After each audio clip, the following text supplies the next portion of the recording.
Fala aí, galera do sétimo ano, sejam todos muito bem-vindos a mais uma aula de História. E na aula de hoje nós vamos falar um pouco sobre a chegada dos portugueses ao Brasil, né? Brasil Colônia, o início aí do Brasil Colônia, beleza? Então, nós vamos iniciar a nossa aula, mas eu peço a vocês que esperem até o final, né? Que cheguem até o final do vídeo, porque no final do vídeo nós vamos estar falando também sobre o projetão, beleza? Então, falando um pouquinho aí sobre, as pessoas costumam falar aí, né, achamento, ou até mesmo descobrimento, né? A palavra descobrimento, né, o descobrimento do Brasil ele tem caído em desuso atualmente, né? O termo mais aceito, né, mais empregado é a chegada dos portugueses ao Brasil, ou até mesmo já vi gente usando até a palavra achamento, né, falando um pouco sobre isso, tá? Essa mudança ela leva em consideração o fato de que muitos estúdios afirmam que a palavra descobrimento não descreve o fato histórico com exatidão, uma vez que o território já era habitado aí por indígenas, beleza? Então já tinha habitantes aqui, beleza? Então, falando um pouco sobre a chegada deles, dos portugueses, nós temos que conhecer um pouquinho do contexto histórico, né? Durante o século XV e XVI, o mundo ele vivia em um contexto das grandes navegações, onde nos descobrimentos marítimos, onde Portugal e Espanha se lançaram à expansão marítima primeiro, né?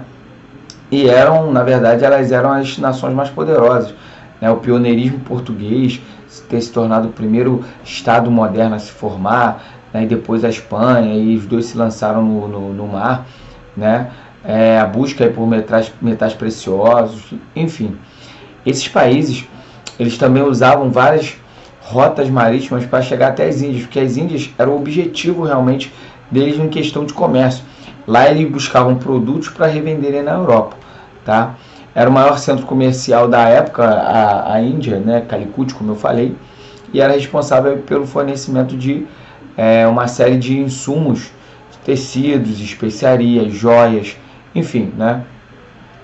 De acordo com os historiadores, na verdade, naquela época, né, anos anteriores os portugueses chegarem ao Brasil, é possível que as terras, né, do sul-americanos aí da América tenham sido aí avistadas por navegadores da coroa de Castela, né? Enfim, já havia também alguns relatos de alguns historiadores que nós já pesquisamos e vimos, e até mesmo o nosso livro fala sobre essa questão de já ter sido conhecido, já era conhecido antes o Brasil, tá? Estima-se aí que, na verdade, a esquadra, né, que chegou até as terras brasileiras, ela fosse composta mais ou menos de entre 1.400 e 1.500 homens.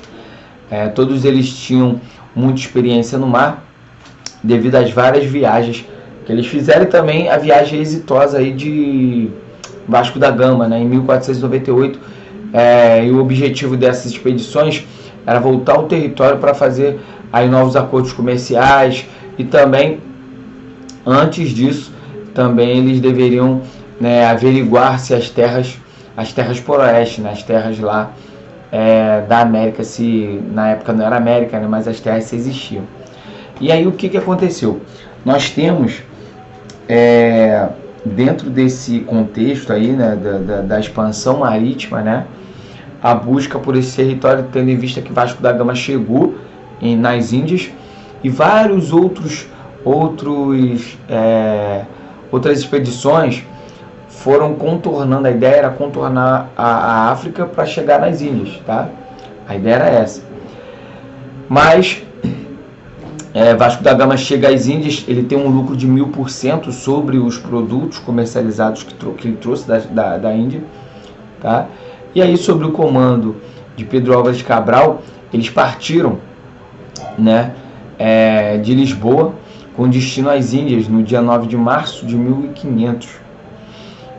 Poucos dias depois de atravessarem a ilha de Cabo Verde, onde o Atlântico, eles seguiram para o oeste, atravessando o Oceano Atlântico, né? Um pouquinho quando passaram da ilha de Cabo Verde, resolveram seguir direto para o oeste, tá? Ao contrário, né, do que foi divulgado durante muito tempo, por conta aí das experiências dos navegadores e pouco plausível que eles tinham encontrado as terras por acaso, né, pela trajetória realizada, um pouco aí também por se desviar em virtude de tempestade, enfim.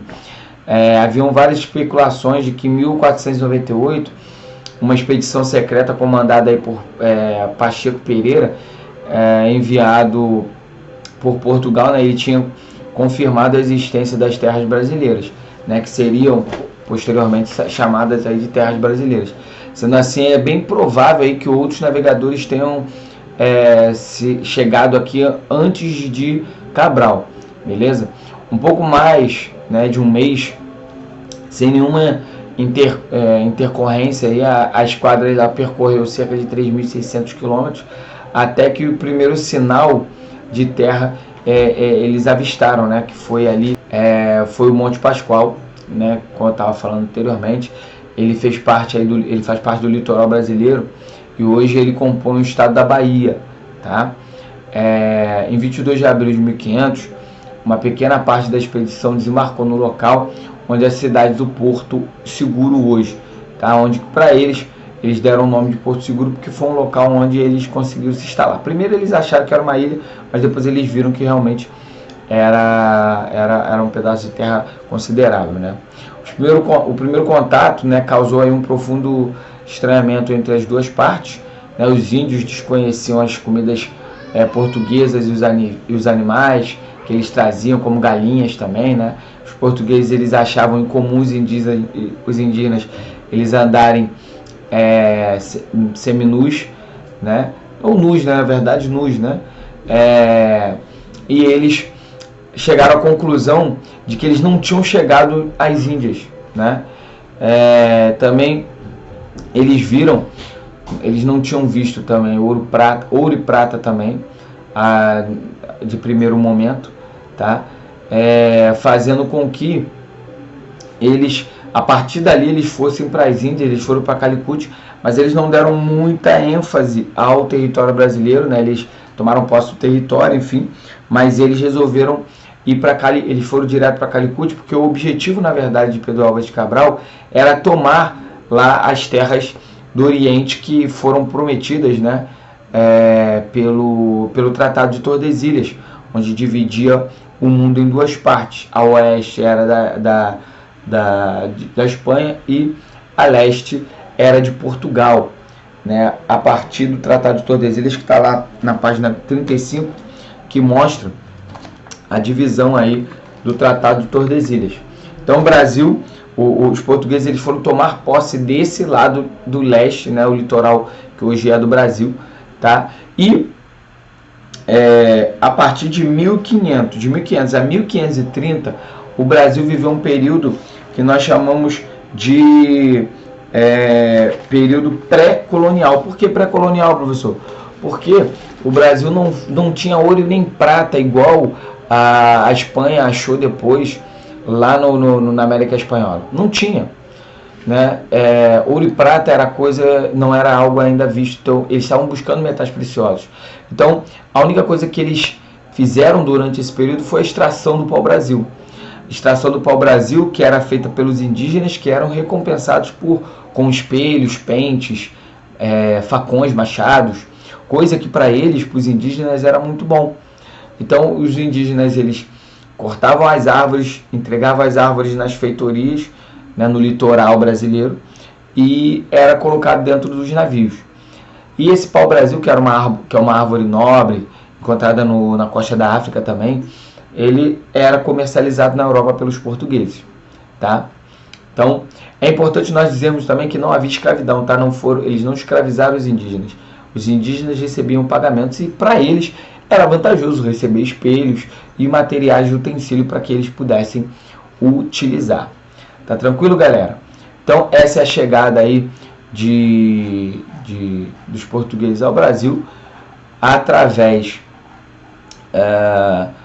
do sistema aí que a gente já falou das grandes navegações. Os portugueses foram os pioneiros e eles chegaram ao território brasileiro, beleza? Então, falando um pouco do projetão, vamos falar um pouco agora do projetão. Caso alguém tenha alguma dúvida sobre esse tema, coloque aí nos comentários, tá? Escrevam. E sobre o projetão também, pode escrever aí que eu vou estar respondendo, beleza? Então, sobre o projetão, tá? Sobre o projetão, eu vou falar aqui uma ideia, né, de algumas sugestões. O tema do projetão é Caldas de Bem com a Vida, mas nós ficamos aí, o 7º ano ficou com o subtema lazer, tá? E aí dentro do lazer nós temos aqui algumas sugestões, como por exemplo, né, lembrando que qualquer atividade que vocês forem fazer da escola, tá? É importante aqui dizer, tem que ser uniformizado. Se for gravar vídeo, tem que gravar o vídeo uniformizado. Se for fazer live, tem que ser uniformizado. Enfim, tem que estar tudo uniformizado, beleza? Então, vamos lá. Uma sugestão da atividade é descrever as diversas formas de lazer que são utilizadas durante a pandemia, podendo citar filmes, séries, jogos, brincadeiras, destacar também os pontos de relevância dessas brincadeiras, apresentando aí também o enredo no contexto dessas brincadeiras, tá? Comentar os personagens das histórias, descrevendo qual é o principal tipo de lazer também que a sua família tem adotado, né? Então vamos lá.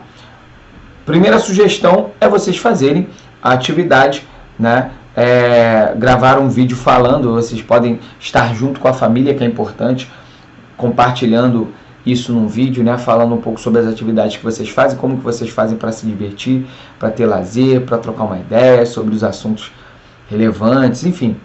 Eu gosto de jogar jogo tabuleiro. Lá em casa a gente se diverte jogando videogame, correndo no condomínio.